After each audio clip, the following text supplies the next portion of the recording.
You are listening to the Berks Weekly podcast. My name is Jason Hugg, and today my guest is local photographer Mateo Toro. So tell us a little bit about how you got into photography. How I got into photography was I have been doing video production for about 3 years, and I use primarily mirrorless cameras. So as you know, they're really small.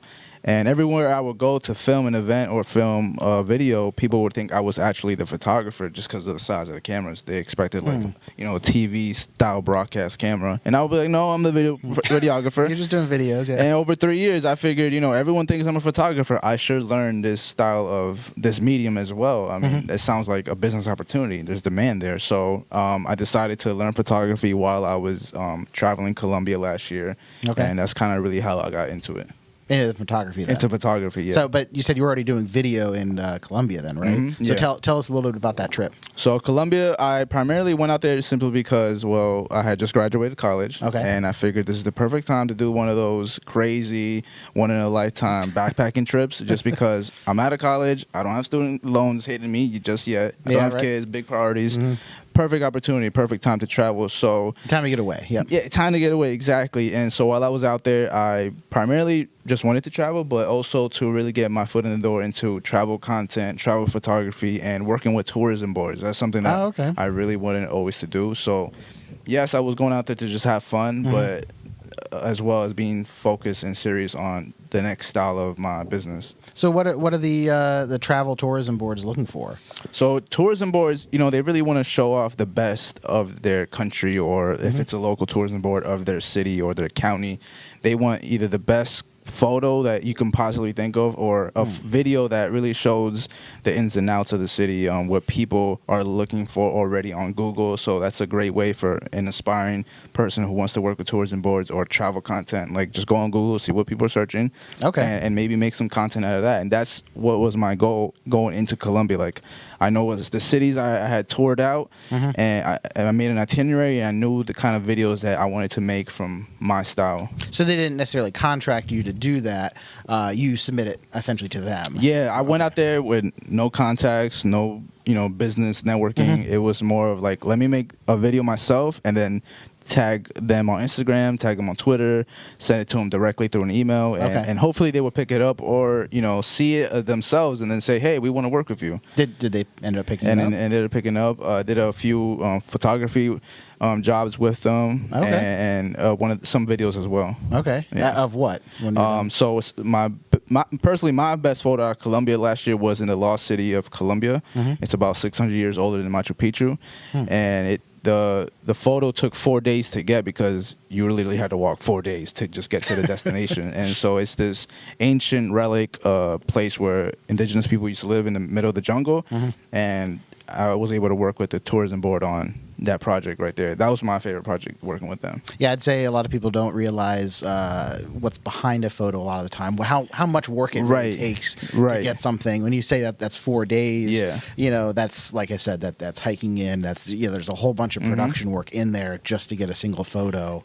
A lot of people don't really realize that all the time. And I worked with you earlier this year, and we went to Mount Gretna, and we worked at a triathlon, and it was pouring rain for 5 hours. And people see like the best. They see the best 10 to 15 photos, and it's like, wow, this is a great moment. But no, we were standing in the rain for 5 hours. The photos did turn out well, but it was not pleasant being soaked to head to toe. So people don't see what goes behind even just a single photo, and I didn't know that myself either. Being that I was just a videographer, I had a whole different mind state. I thought photo, that's easy, That's why I don't even want to do photography. Anyone can do that. Yeah, anyone can do that. But it does take a certain level of skill and dedication for, a great photo, especially with tourism boards. And learning it, too. And you were telling me earlier that you put together vlog-style videos for gear reviews, camera reviews, things like that. Yeah, so on my personal channel, Mateo Toro, that, I've never publicly said I've had, I do primarily travel content, gear reviews of cameras or lenses or whatever you could think of, and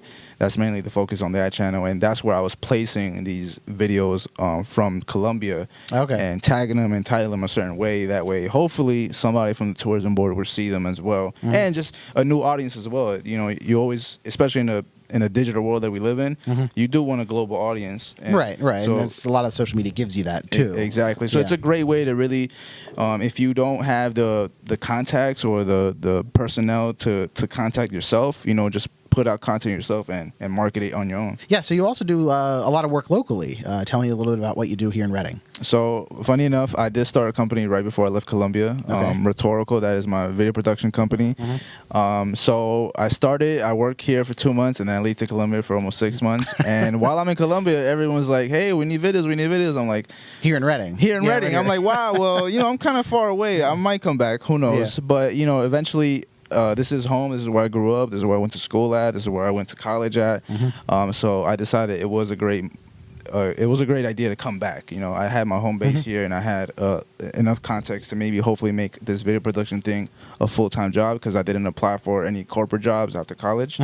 So Rhetorical, that is what I primarily do all my work under. So it's a video production company. We also just added photography this year for services as well. So what do you do? So the primary thing we focus on is local business commercials, is what I like to call them. So videos that can be used to promote your services or your business, that can be placed on YouTube and Instagram and Facebook.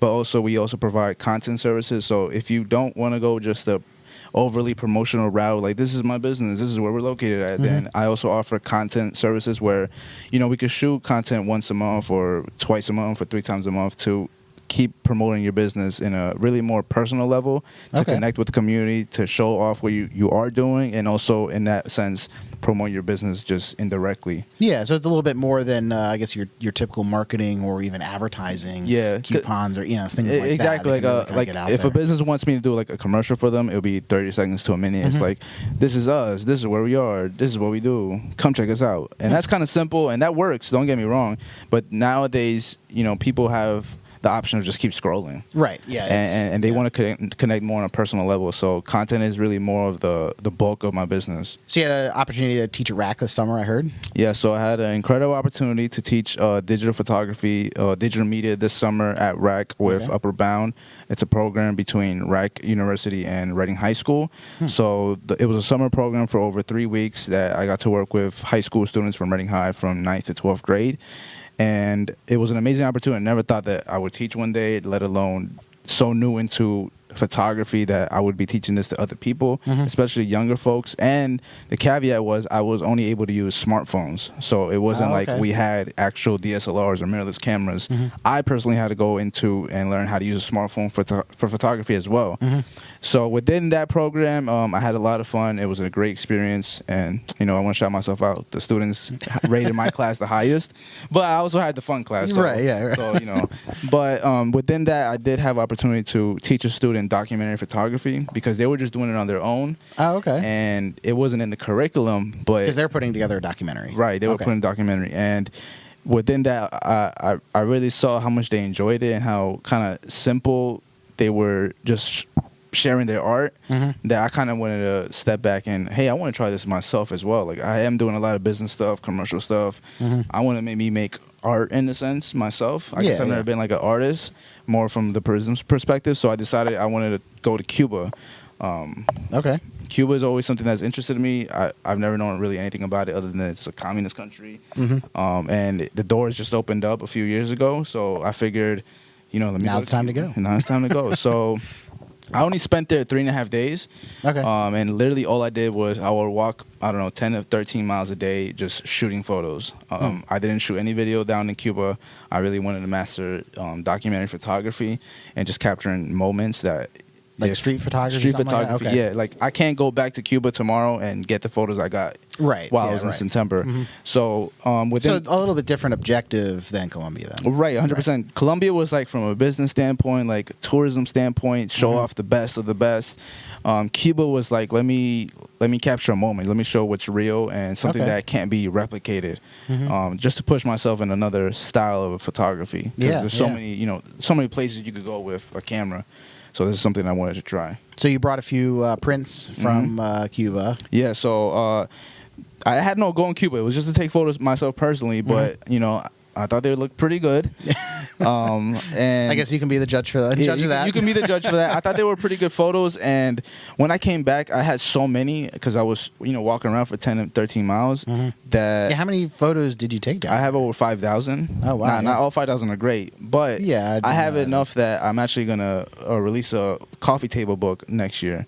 A photography coffee table book. First product I'm ever releasing myself personally. And that'll be coming out in March. But I do have some prints right here. Yeah. So for the people, check out. These are samples, 8x10s. This is a stroll through Old Havana.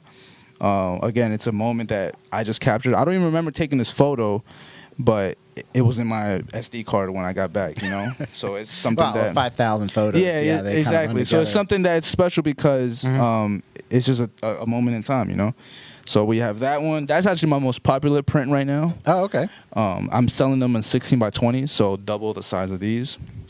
And then this is a Cuba frozen in time. This is more for decoration. If you have like old school business or barbershop or bar, I think that fits better than like the other one. It's more so what were you looking for exactly when you were taking these photos? I mean, I know you said it was a lot of street, a lot of candid moments kind of stuff. But were there anything specific you were looking for? Well, I forgot to mention style or anything? I forgot to mention I actually contacted a photographer from the Havana Times. Oh, okay. He actually replied. He was like, "Hey, I'd love to show you Old Havana, places where it's not touristic and people don't really normally venture. We could walk for 2 to 3 hours, and I'll show you how I shoot my my journalistic approach." Oh, okay. Where I just he was crazy, man.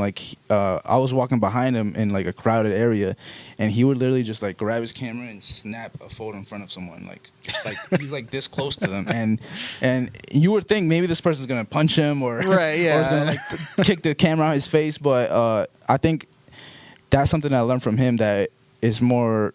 People will appreciate it if you take the photo and you look at them and you kind of can tell there's a connection there. Like, hey, this is a photo. It's a moment in time, and we both agree that it's legal. So yeah, that's like ultra street. Ultra street, right. Ultra hyper journalistic, where you and now that I went to Cuba and I took those photos, I've been studying old war photography, 1920s photography from Ansel Adams, James Herzog, and people who really decided to take photography in a different place. Because back in the day, now that I've been teaching myself a little bit about the history of photography, people, when they first started, they were trying to make photography look like art because it wasn't respected as a medium back then. Right. It was just you have this little flash and boom and smoke.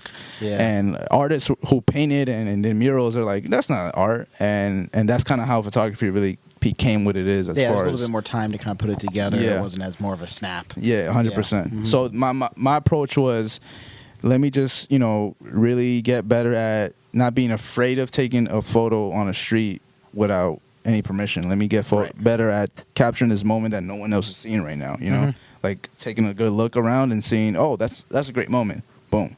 So now that I've started selling prints, and to my surprise, more than one person bought one, I actually was on Penn Street. It's good stuff. Yeah, I appreciate that a lot. I was on Penn Street just randomly taking street photos, and I look up, and for the first time, I kind of noticed how beautiful the architecture on Penn Street is. We have some really historic buildings, buildings that are one of them's considered one of the first skyscrapers in America, which is the Colombia Hill building. So I just snapped a photo with my phone, and I go get a haircut at Finance Barbershop. Shout out to Chris.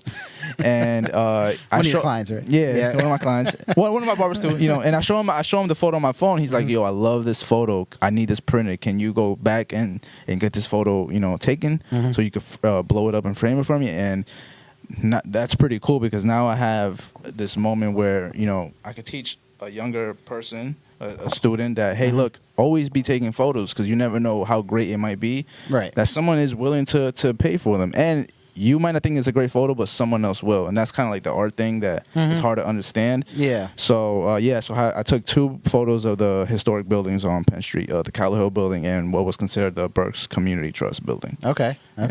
Are you planning to do more things in the city?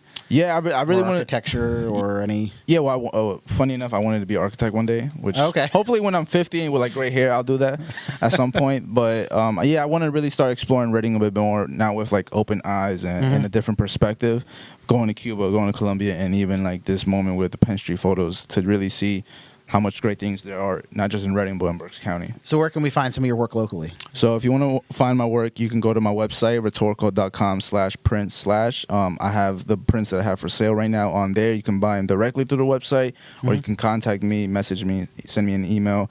You can find me on social media, the Mateo Toro, across all the platforms, or follow my business page, Rhetorical, on all platforms as well. And the book? And the book, so my coffee table book will be releasing in March. You can pre-order them real soon, and if you're a Reading Magazine viewer or subscriber, you'll be getting a discount as well. Me and Jason will set that up for you. Cool. Thanks. So, Jason, I'm really, really grateful you had me here. This is really cool. Yeah, thanks for coming in and talking about your trips. This is awesome. Hopefully you can come back in a little while and you've been, I don't know, somewhere else, Australia, I don't know. Hopefully. Let's do it. International traveler and everything. Thanks for coming in, though. All right, Jason, appreciate it.